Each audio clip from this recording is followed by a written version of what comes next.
in a nutshell, this was a little bit of a, we tried to give you a little bit of overview of that VR, just like any other technology, needs to be addressed and probably is going to provide disruption from a whole lot of fields. It's going to provide, as Professor Chris, right? As Vancouver Film School is proving, just the name Vancouver Film School, and Chris talked about games. What we believe and what we're actually seeing is that experiences, game design is filtering out into the movie industry and vice versa. We have more and more Hollywood producers that actually want to produce computer games, more importantly, computer experiences. So for that, game design challenges need to be addressed. Movie design challenges need to be addressed. So that's on a conceptual level. Professor Chachashvili is a person that actually goes beyond the design and the theory of design. And his students are actually working very hard, and hopefully soon in a VR First Lab, whether it's in Santa Monica or in Georgia, the eastern Georgia, not the one with barbecue and Coca-Cola, the one with actually a little bit better food, to teach students and simply enable them to teach themselves, to train themselves so that they can produce content. At the end of the, I would say, rainbow, at the end of the day, we do need a little bit of a revolution in the computer design itself, because the inherent designs of today are quite inefficient, and nobody wants to essentially have an airplane sounding beneath the desk when development is happening. Whatever it is, your classroom or a developer space, you simply need to have a silent solution that, at the end of the day, even when it comes to consumers, if you have something which is very loud, it will break the immersion. And with that, I would like to thank all the speakers today and open the floor, so to speak, for questions. Yes?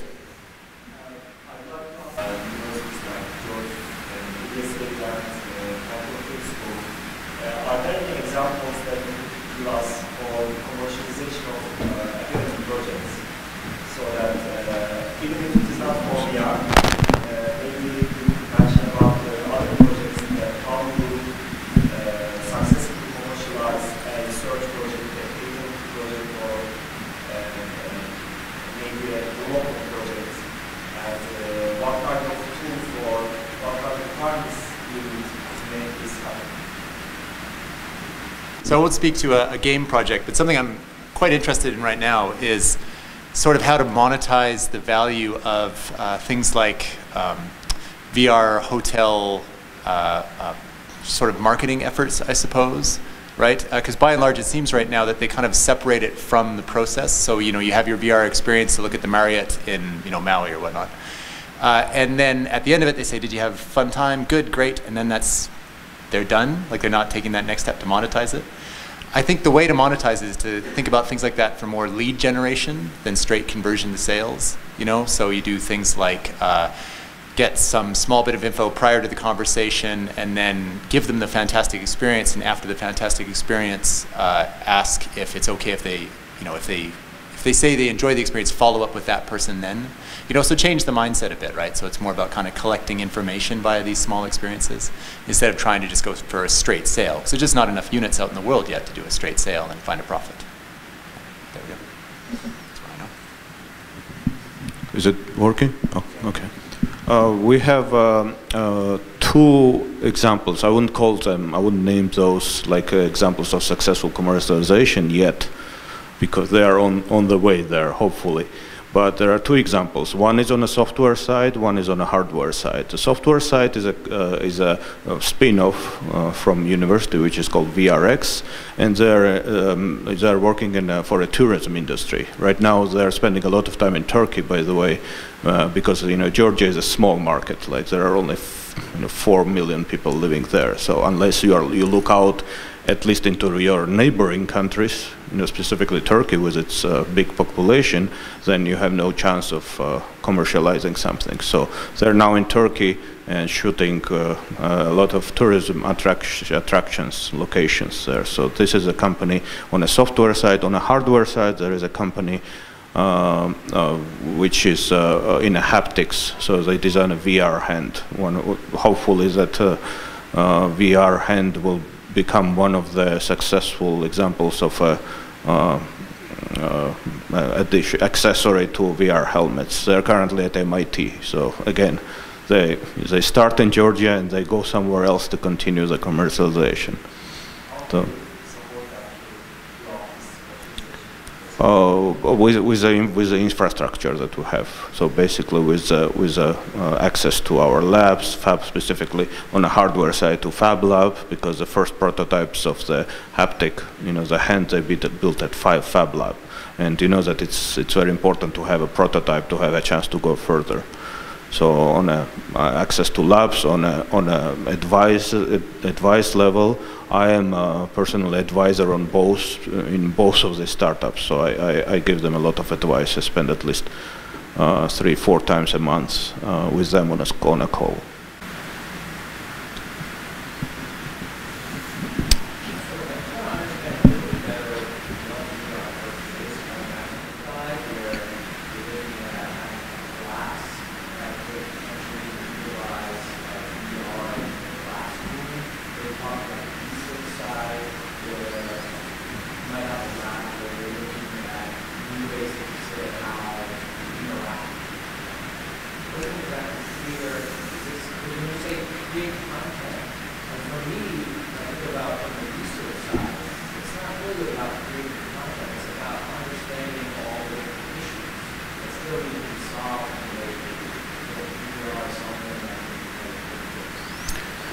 Well, let me answer to your question with a very simple example. In 2008, well, basically summer of 2007, NVIDIA launched CUDA as a research tool which I believe that you use. And roughly 3 to 4 years after, NASA started discovering new planets. Now, we all know that Hubble is up there for the past X amount of years. We all know that we haven't, in meanwhile, managed to build humongous telescopes, yet the data that those telescopes were producing started to get a little bit of a higher fidelity. Now, would you define that as content or as research? For me, personally, anything, basically every paper on this planet which gets created is content. It's just a matter of how it is shaped. So today we get planet discoveries because the computer scientists, astrophysics, scientists in the field of astrophysics are actually looking in the world and the data they're getting in a different direction. So Crytek started as a gaming company, and VR First Labs provide you access to CryEngine and other engines which the company produces. And the end result, is it a computer game? Yeah, that's great. Is it a virtual hospital? Is it helping patients to heal from PTSD? Is it visualization of your research? We don't want to put a limit to innovation. Innovation comes from everywhere. If your university has multiple colleges, multiple faculties, they could all end up with a VR First lab. Again, we're a very young organization, and we're not saying that our path is the best. Perhaps we need to a little bit better define what our path actually is.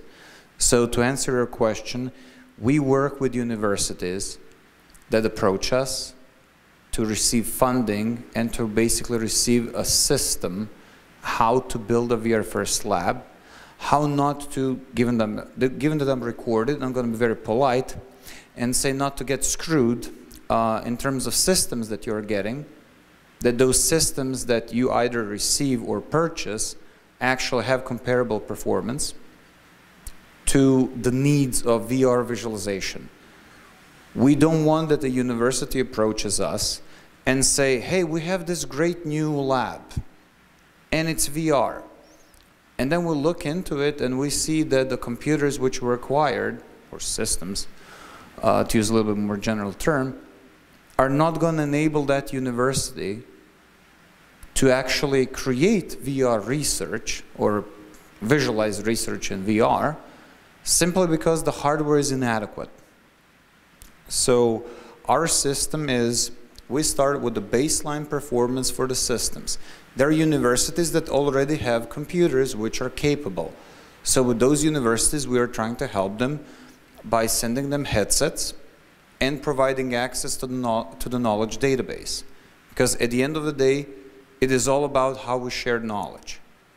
We have traveled, I believe, persons in this room, from all around the world to basically meet and share knowledge. So the way to work with us is not, here is your one straight path, here is one highway, and it's either our way or the highway. When we write democratizing VR innovation, we really mean it. We have had doctors contacting us, can you make a heart in VR? Us, no, but there are actually 4 or 5 medical projects which were applied that actually have exactly a simulation of a human heart. So we're combining a hospital with a medical university with a project in a VR lab actually being created nowhere near those 2 locations, but we hope that, you know, in a year or 2 we're going to have a real virtual heart. I would basically ask, you know, invite all of you to talk with my colleague Ferhan and myself and discuss. I mean, we can simply see how we can try to help each other. I hope that a long answer, but I hope it kind of answers your question.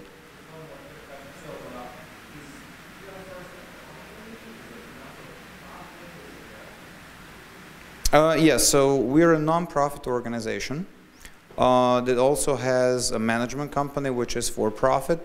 As we work with different governments, with some governments we have to operate as a for-profit in a public-private partnership, and with majority we're a non-profit. So we adjust to the demands of local governments, and at this point in time we're currently negotiating. Well, we got approached by over 20 countries worldwide. And we have signed contracts with 2 governments and with several development banks to develop projects in, I think, 12 countries is one of the current active projects.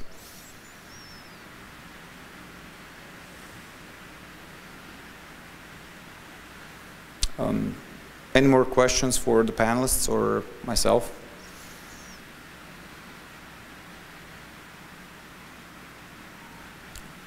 Well, if that's all, I would again invite you all to talk with us post the session.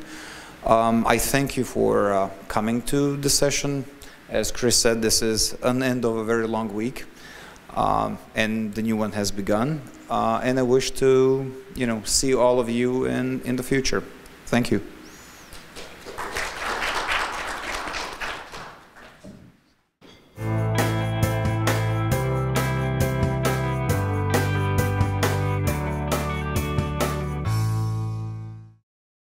Panasonic.